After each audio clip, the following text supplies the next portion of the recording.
สวัสดีเจ้าวันนี้เรามาประกับการพยากรณ์อากาศบริเวณภาคเหนือประจำวันจันทร์ที่9 กุมภาพันธ์ 2569 กันเจ้าก่อนอื่นนะเจ้าเราก็มาพอสภาพอากาศตีผ่านมาก่อนเจ้าแต่ว่านี่ภาคเหนือของเราก็มีฝนตกเล็กน้อยในบางพื้นที่เจ้าแล้วก็ในบางพื้นที่ก็จะเป็นยอมๆนะเจ้าโดยตีจะมีรายงานปริมาณฝนสูงสุดเจ้าวัดได้ 1.5 มิลลิเมตรที่อำเภอเมืองจังหวัดกำแพงเพชรเจ้าและสำหรับพยากรณ์อากาศทั่วไปของวันนี้เจ้าบริเวณความกดอากาศสูงหรือมวลอากาศเย็นกำลังปานกลางถึงค่อนข้างแห้งและลอกในจากประเทศจีนเจ้าก็ได้แผ่ลงมาปกคลุมประเทศไทยบริเวณตอนบนและทะเลจีนใต้ลักษณะจะอีกกระจายแง่ฮื้อภาคเหนือของเฮาเจ้ามีฝนฟ้าคะนองได้ในบางแห่งและอุณหภูมิจะลดลง 1-3 องศาเซลเซียสเจ้าและต่อไปเราก็มาพอลักษณะอากาศแหม24 ชั่วโมงต่างหน้ากันเจ้าภาคเหนือตอนบนเจ้าก็มีอากาศเย็นในตอนเจ้าและอุณหภูมิจะลดลงประมาณ 1-3 องศาเซลเซียสโดยจะยังคงมีฝนฟ้าคะนองร้อยละ10ของพื้นที่ส่วนมากจะเป็นบริเวณจังหวัดเจียงไฮ้เจียงใหม่ลำปางพะเยาและน่านเจ้าคาดการณ์อุณหภูมิต่ำสุดอยู่ที่ 16-19 องศาเซลเซียสอุณหภูมิสูงสุด 30-32 องศาเซลเซียสสำหรับยอดดอยอากาศก็ยังคงหนาวถึงหนาวจัดนะเจ้าโดยตีมีคาดการณ์อุณหภูมิต่ำสุดอยู่ที่ 6-13 องศาเซลเซียสลมเป็นลมตะวันออกความเร็ว 10-15 กิโลเมตรต่อชั่วโมงเจ้าและสำหรับภาคเหนือตอนล่างเจ้าอากาศจะเย็นในตอนเจ้าและอุณหภูมิจะลดลง 1-3 องศาเซลเซียสเช่นกันเจ้าโดยก็ยังคงมีฝนฟ้าคะนองประมาณร้อยละ10ของพื้นที่ส่วนมากจะเป็นบริเวณจังหวัดตากและกำแพงเพชรเจ้าคาดการณ์อุณหภูมิต่ำสุดอยู่ที่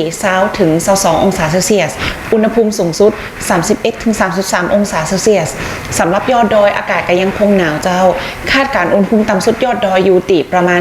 13-15 องศาเซลเซียสลมเป็นลมตะวันออกเฉียงเหนือความเร็ว 10-20 กิโลเมตรต่อชั่วโมงเจ้าและในส่วนของอัตราการระบายอากาศวันนี้เจ้าคาดหมายแนวโน้มอัตราการระบายอากาศทั่วไปเฉลี่ยของวันนี้อยู่ที่ประมาณ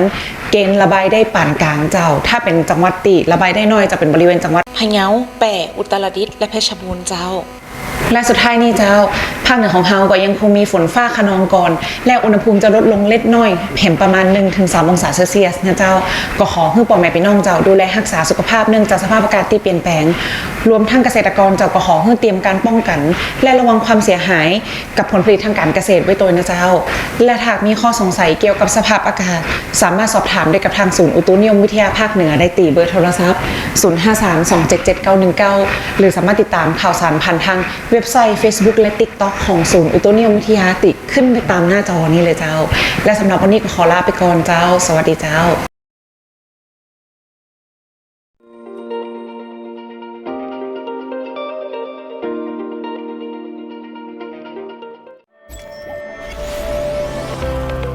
กรมอุตุนิยมวิทยาได้พัฒนาและเพิ่มประสิทธิภาพการปฏิบัติงานเพื่อให้บริการในรูปแบบดิจิทัล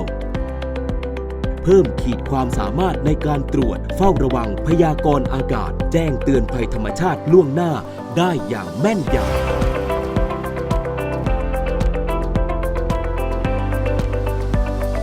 อุตุนิยมวิทยายุคใหม่แจ้งข่าวฉับไวใส่ใจปวงชน